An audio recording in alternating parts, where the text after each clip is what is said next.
Bonjour à tous, bienvenue sur notre communauté du Club ASV.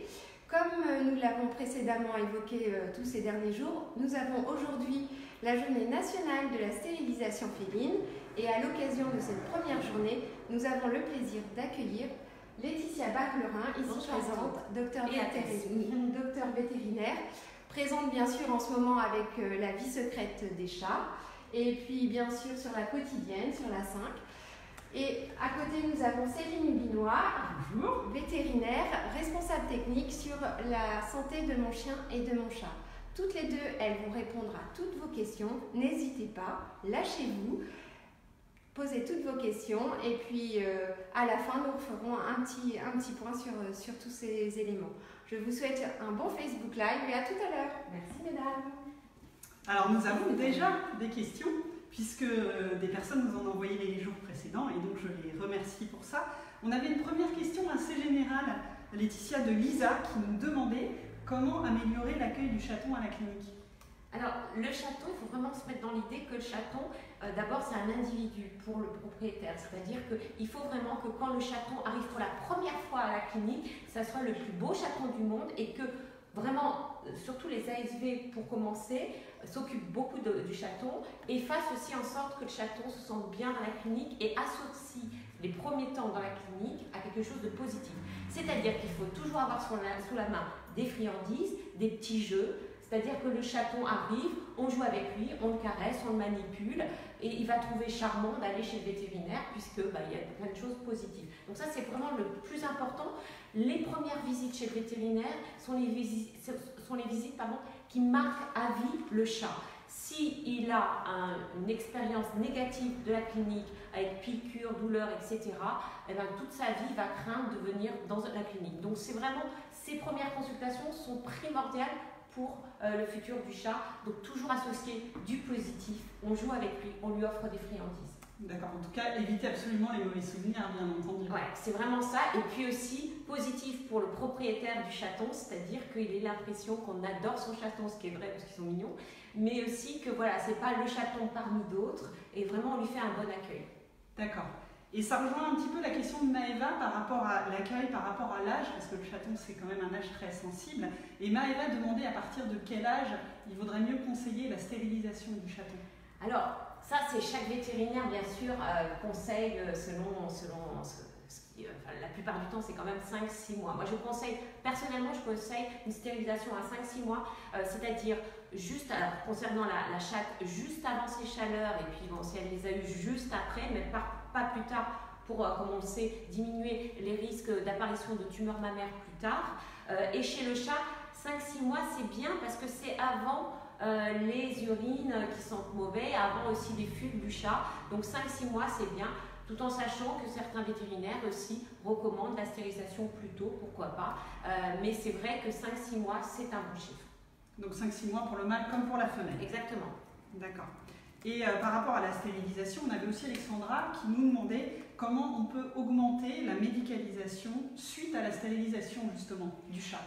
Alors je pense que d'abord le jour de la stérilisation est très important, non seulement pour le chat mais surtout pour le propriétaire. Il faut vraiment, parce que c'est un jour qui est très stressant pour lui, donc si c'est un jour très stressant pour lui, est-ce qu'il va revenir après? C'est ça le problème. Donc il faut absolument faire en sorte que ce jour-là, il y ait un bon accueil au début, des ASV bien entendu, quand le chat arrive, bien expliquer ce qui va se passer. Moi j'aime bien prendre le propriétaire et l'amener dans la salle d'hospitalisation pour montrer où on va hospitaliser le chat et vraiment qu'il se rassure. Bien entendu, après l'opération, l'appeler pour dire bon voilà, ça s'est bien passé, le chat s'est réveillé, tout va bien, on vous attend ce soir à telle heure et le soir à telle heure, vraiment l'accueillir et avant de lui donner le chat, et ça c'est vraiment une erreur qu'on fait souvent, c'est on amène le chat et puis on commence à lui expliquer ce qui se passe. Sauf que le propriétaire est tellement omnubilé par son chat qui est là, qui va bien, qui se réveille, qu'il n'écoute pas du tout ce qu'on dit. Donc vraiment, bien lui parler, que le vétérinaire vienne aussi, ça c'est important, que le vétérinaire vienne même 1 minute expliquer ce qui s'est passé et donner des conseils pour après la stérilisation. Et puis, insister, que ça soit là ou que ça soit au retrait des fils pour la chatte, sur le suivi du poids. Et ça nous permettra justement d'avoir une médicalisation après.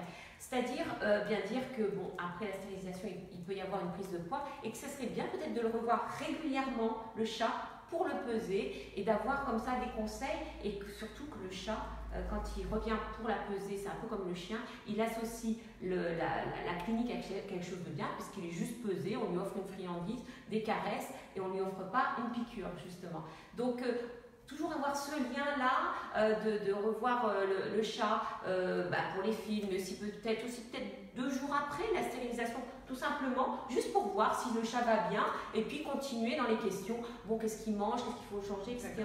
Ça fait un lien, ça fait dire aussi que pour vous, le chat est important et ça c'est important aussi pour le propriétaire. Et puis lui rappeler les vaccins, qu'il faudrait peut-être le revoir, etc. Le revoir peut-être 6 mois après pour le poids toujours, aussi pour voir comment il est, comment ça se passe et faire un bilan. Voilà, c'est un suivi comme ça qu'il faut faire à l'échelle de la clinique, vraiment avoir un protocole. Voilà, pendant la stérilisation, après la stérilisation, quand est-ce qu'on voit le chat? Est-ce que le chat on le voit tous les mois pour la peser? Ça c'est important. Je pense que c'est ce suivi-là qui permettra justement de fidéliser. Alors justement, dans ce suivi, on avait aussi une question de Sophie sur le rôle de l'ASV. Il est primordial le rôle de l'ASV dans ce suivi. Bien sûr. D'abord, c'est elle qui accueille le chat et qui rend aussi le chat, même avec le vétérinaire, qui donne des nouvelles du chat pendant l'opération. Et puis après, puisque on est dans le suivi du poids, et ça, ce suivi du poids, la première année chez le chat qui vient d'être stérilisé, c'est primordial. Donc c'est là où vous avez vraiment un rôle à jouer, à dire un petit peu comme les chiens, parce qu'on vous l'a dit pour les chiens pendant longtemps que le chien, il faut qu'il vienne tous les mois pour la peser, etc. Le chat aussi, il faut qu'il vienne pour la peser tous les mois. Et ça nous permet justement ça vous permet d'avoir un lien particulier. Le chat, vous l'appelez par son nom, vous le caressez, il vous connaît, et plus il va vous connaître, plus les gens seront vraiment rassurés de venir dans une clinique. Vous prenez le chat, vous le pesez, vous le mettez sur la balance, vous dites il a pris ou il n'a pas pris, etc. Vous donnez quelques conseils, le propriétaire est content, on s'est occupé de son chat, on l'a caressé, on s'est vraiment occupé de son bien-être, il repart. C'était pas une consultation, c'était juste on fait le point tous les mois. Je pense que ça peut être une solution. Alors c'est pas évident pour tout le monde. Un suivi personnalisé en fait. Mais voilà, et puis s'il vient pas, 6 mois après, peut-être l'appeler et dire est-ce que vous voulez peser le chat pour voir un petit peu où il en est. Et voilà, c'est important. Le suivi du poids, ça permet justement la première année d'avoir ce lien avec le propriétaire, le rassurer aussi, et puis surtout éviter que le chat grossisse. C'est la première année. C'est la question qu'on a justement, parce qu'il y a des croquettes chatons, des croquettes adultes, des croquettes chats stérilisées. Et comment faire en sorte que le chat ne grossisse pas après la stérilisation? Alors ça c'est le grand problème, et ça c'est la grande interrogation des propriétaires, c'est mon chat il va devenir une bonbonne après la stérilisation, ou ma chatte va devenir une bonbonne. Alors c'est vrai qu'on sait les besoins énergétiques d'un chat qui a été stérilisé, que ce soit une chatte ou un chat, diminuent de 20% après la stérilisation, les besoins énergétiques, les besoins de base. Et en plus, on sait que, parce qu'il n'y a plus d'hormones sexuelles, le chat ou la chatte a un appétit qui augmente. Donc vous ajoutez les deux, ça fait que bien sûr, si on ne fait rien, il va augmenter de poids. Dans ces cas-là, qu'est-ce qu'il faut faire? Parce que bien souvent, à 5-6 mois, on a un chaton qui est encore en croquette chaton croissance. Mais il faut savoir qu'à 6 mois, il a déjà fait une grande partie de sa croissance. Donc on arrive à un moment où il faut changer l'alimentation parce qu'il y a stérilisation. Soit on passe, alors il existe des croquettes pour chatons stérilisés, soit on passe carrément aux croquettes adultes, aux croquettes ou... adultes non stérilisés alors? Adultes stérilisés. Parce que le plus important dans ces croquettes, à partir de 6 mois, ce sont le taux de protéines. Et donc, dans les croquettes adultes stérilisées, dont light, si vous voulez, on a un fort taux de protéines. Donc, c'est ça qu'il faut rechercher, surtout pour la fin de croissance du chaton. Et moi, ce que je conseille, c'est non seulement les croquettes, mais aussi l'alimentation humide. Parce que l'alimentation humide apporte du volume. Et ça rassasie. Or, comme je vous ai dit, le chat qui vient d'être stérilisé a un appétit qui a augmenté. Donc il faut trouver des aliments qui justement fassent en sorte qu'il n'ait plus envie de manger. Donc bien sûr des croquettes light avec beaucoup de fibres, beaucoup de protéines, ça cale l'estomac, mais aussi compléter avec des aliments humides qui eux aussi vont caler l'estomac. Donc là, tu parles de la satiété en fait, mais alors, qu'en est-il de l'exercice? Parce qu'on a dit qu'il faisait moins d'exercice. Alors voilà, il faut aussi bien conseiller les propriétaires et leur dire que, bien entendu, après la stérilisation, il y aura un chat d'abord qui ne sortira moins, qui sera plus casanier, si c'est un chat qui sort, et qui d'ailleurs aussi, ça c'est un élément aussi que vous pouvez mettre en avant par rapport à la stérilisation. On sait, et ça c'est que les études le prouvent, qu'un chat qui a été stérilisé devient plus câlin avec son maître. Tout simplement parce qu'il est plus casanier et qu'il a moins envie de parcourir la campagne à la recherche de mâles ou enfin de partenaires sexuels. Donc concernant ces chats, s'ils sortent, ça va parce qu'ils ont quand même assez d'exercice. Le problème, c'est quand ils font des chats qui ne sortent pas, des chats d'appartement. Dans ces cas-là, il faut augmenter les jeux, il faut vraiment le faire bouger, ce chat. Ne pas hésiter à le dire, à donner aussi des conseils de jouer pour faire vraiment jouer le chat, avoir une activité physique comme un stylo laser, des balles à aller chercher, etc. Il y a beaucoup de jouets qui sont proposés aujourd'hui pour les chats, donc c'est vrai qu'il faut continuer, enfin qu'il faut conseiller justement de bien faire bouger le chat. Et alors, on parlait du jeu, de l'appétit du chat à jouer, justement. On entend souvent des questions des propriétaires qui disent « Est-ce que ça change son caractère, la stérilisation ?» Non, enfin, ça c'est vraiment une question qu'on me pose très souvent. On pense que le chat, je sais pas, va devenir plutôt agressif.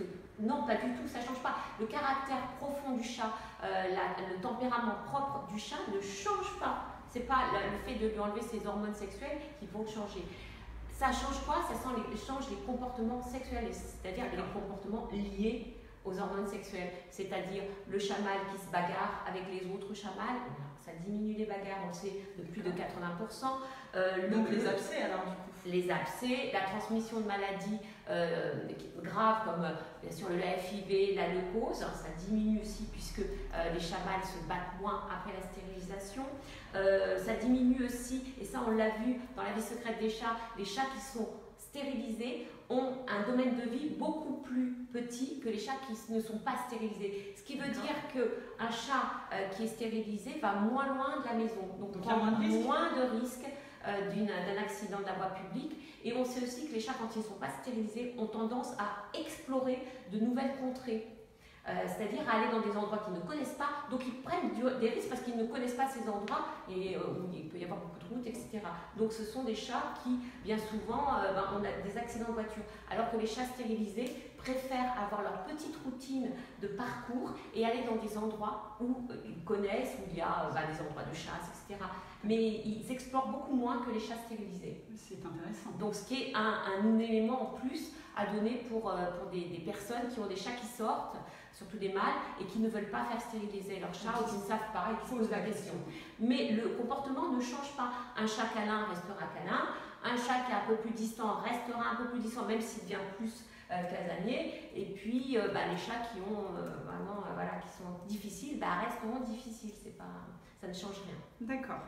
Alors je vais revenir sur l'alimentation en quelque sorte, puisque on a une question de Lucie qui demande si la fréquence des pesées à une fois par mois c'est bien, ou si c'est tous les 3 mois, c'est possible tous les 3 mois. Si c'est la première année, c'est une fois par mois. Vraiment la première année, c'est vraiment là où le chat peut vraiment beaucoup grossir, et s'il grossit beaucoup la première année, on a plus de mal après à le faire maigrir, il faut le dire aussi.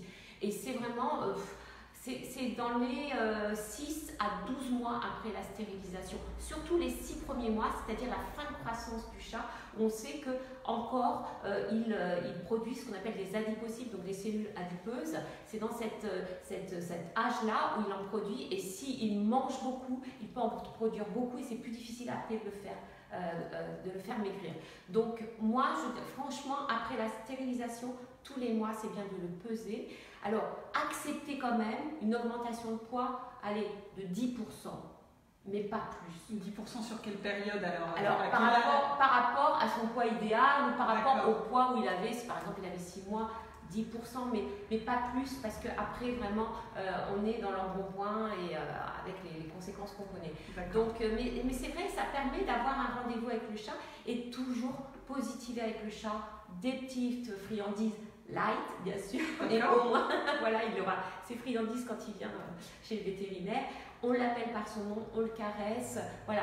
Tout ça, ça permet justement de se faire aussi ce qu'on appelle le medical training. Vous savez, on parle beaucoup du medical training chez les animaux dans les zoos. On leur apprend justement certaines choses pour qu'ils se fassent examiner plus facilement par le vétérinaire et qu'on n'ait pas à les anesthésier. On fait aussi du medical training avec le chien ou avec le chat.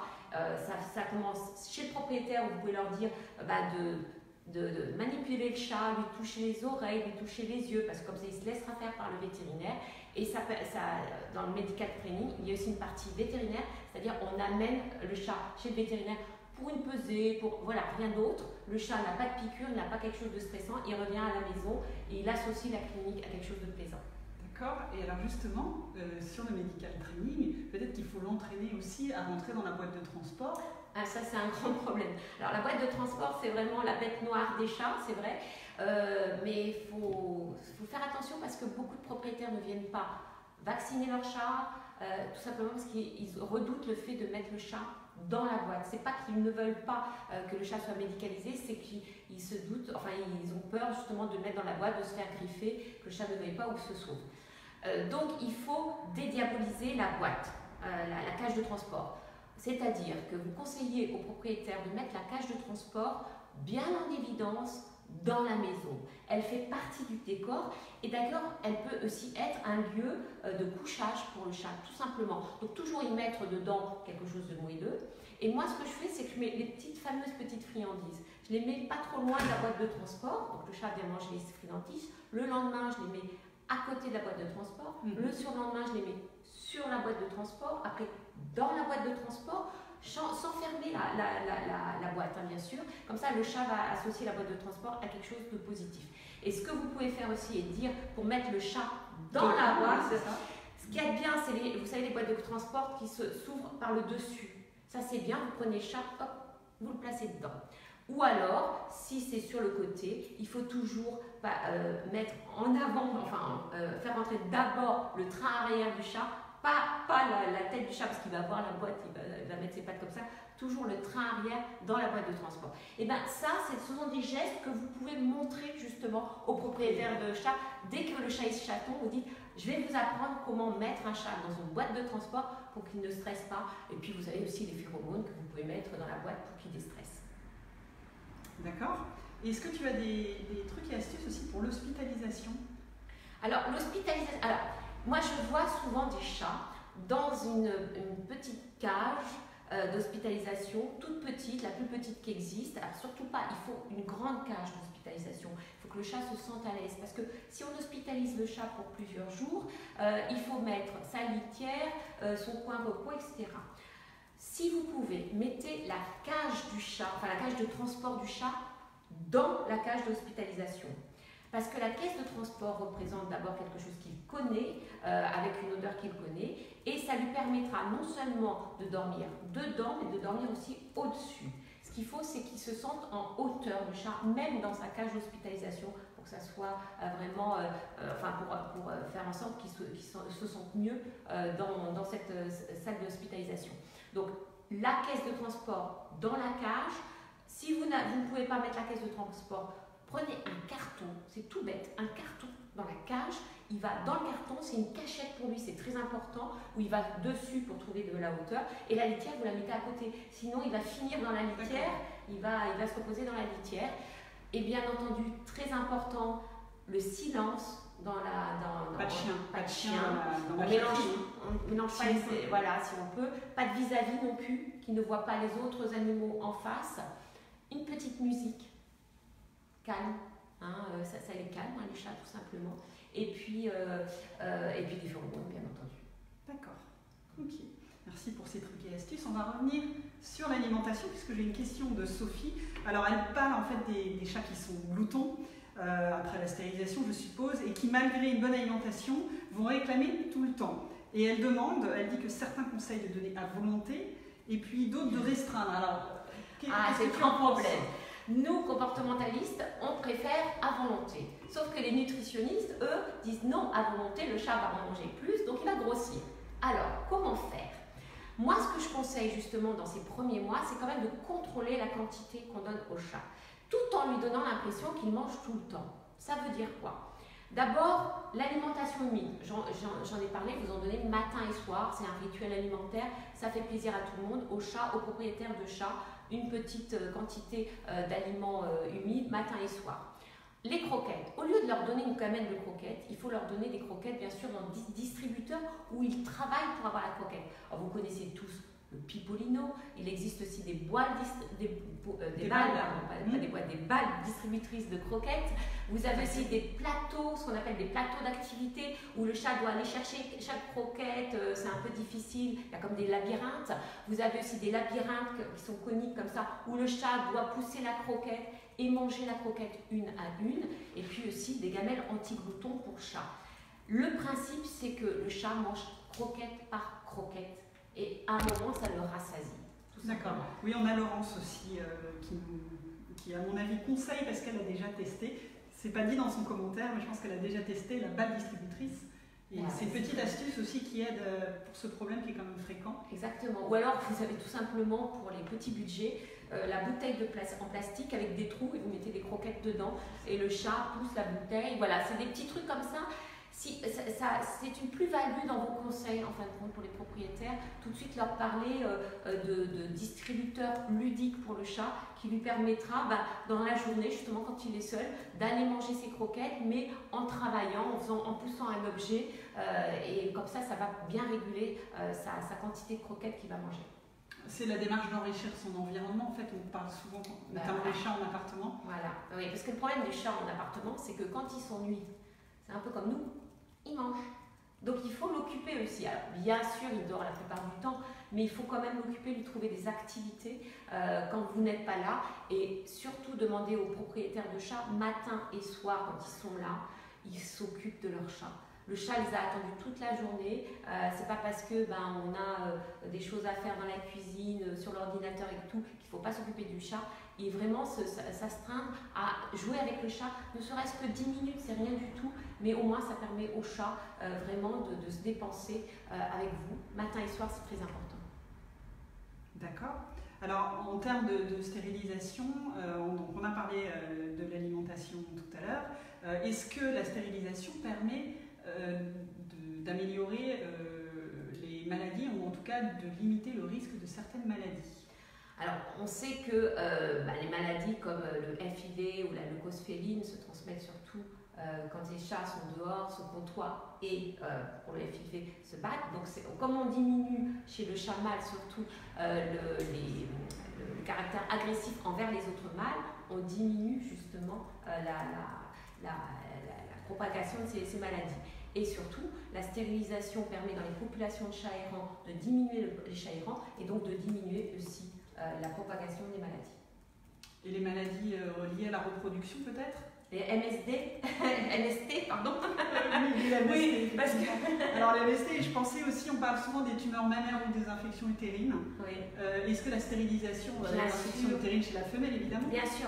Pourquoi on dit, et ce qui est vrai, la stérilisation double l'espérance de vie du chat et de la chatte. Chez la chatte, parce que tout simplement, ça diminue les risques de tumeurs mammaires qui sont à 90% cancéreuses chez la chatte et ça diminue aussi tout ce qui est infection génitale, piomètre, vous connaissez, et donc ça augmente l'espérance de vie de la chatte. Et puis pour le chat, bien entendu, ça diminue ses comportements à risque qui sont de sortir, d'aller loin, donc accident de la voie publique, de se battre avec d'autres chats et d'attraper bien sûr des maladies qui sont graves comme la leucose ou le FIV.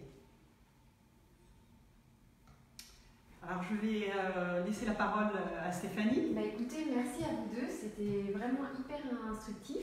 Laetitia, avant de conclure, est-ce que tu peux nous raconter quelques anecdotes qu'on fasse profiter à notre audience sur la vie secrète, sur ton rôle et un peu des coulisses sur l'émission? Alors, justement, on parle de la stérilisation. Alors, c'est intéressant parce que justement, on a suivi, comme je disais tout à l'heure, lors de cette seconde saison qui est en train de passer en ce moment sur TF1 pendant 2 mois, vous allez avoir 8 épisodes. On a suivi des chats qui n'étaient pas castrés et des chats qui étaient castrés, des chats, je dis pas des mâles. Et vous allez voir dans un épisode un mâle qui s'appelle Duchesse. Bon, parce que bien sûr, au début, eu un problème d'identification du sexe du chaton. En tout cas, Dudu, nous on l'a surnommé Dudu. Vous allez voir comment il est non stérilisé, parce que pendant un mois on l'a suivi, et même moi, si je savais qu'il fallait qu'il soit stérilisé, que la propriétaire ne voulait pas, en tout cas, je savais qu'il fallait, enfin je lui avais dit à demi-mot qu'il fallait le stériliser, mais on devait le suivre pendant un mois, et après la stériliser, parce que vous verrez le chat avant et le chat après, c'est incroyable. Le chat avant la stérilisation, c'est un chat qui parcourait des kilomètres, je ne vous dis pas, mais il allait mais à des kilomètres de chez lui. Et il était tout maigre, tout poisseux, malade aussi, il n'arrivait pas de faire des infections sur infections. Depuis qu'il est stérilisé, elle m'a envoyé une photo, c'est un chat transformé. Et elle m'a bien dit aussi, merci Laetitia, j'ai redécouvert mon chat, je ne savais pas qu'il était si gentil, je ne savais pas qu'il était si câlin, nous avons un autre chat à la maison. Et regardez bien l'épisode avec Dudu dit Duchesse, et vraiment c'est encore la meilleure publicité pour la stérilisation du chat, c'est vraiment ça, c'est de voir le avant et le après. Très bien, bah écoutez, merci à vous deux. Et puis bien sûr, on a le plaisir de se retrouver ce soir à l'occasion du Facebook Live sur la santé de mon chien et de mon chat, donc à destination de vos clients. Donc n'hésitez pas à revenir, peut-être aurez-vous d'autres questions, et puis vous pourrez voir les réactions de vos clients propriétaires. Donc 21h sur la chaîne La santé de mon chien et de mon chat. N'hésitez pas à revenir, on espère que Laetitia et Céline auront pu apporter des réponses à vos questions. Et puis bien sûr, ce Facebook Live sera en replay sur le Club ASV, donc vous aurez l'occasion de pouvoir regarder et partager ces vidéos pour pouvoir échanger sur cette thématique. Et le dernier point qu'on voulait partager avec vous, en ce moment à l'occasion de cette Journée nationale de la stérilisation, un concours photo est organisé sur le Club ASV.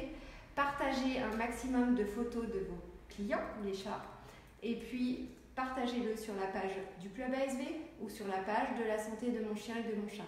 De nombreux lots seront à votre disposition. Des points pour le club. Voilà, bah écoutez, on vous souhaite une bonne après-midi. On vous donne rendez-vous ce soir ou à très bientôt. Et encore, merci à toutes les deux. Merci à vous. Merci, à ce soir. À ce soir.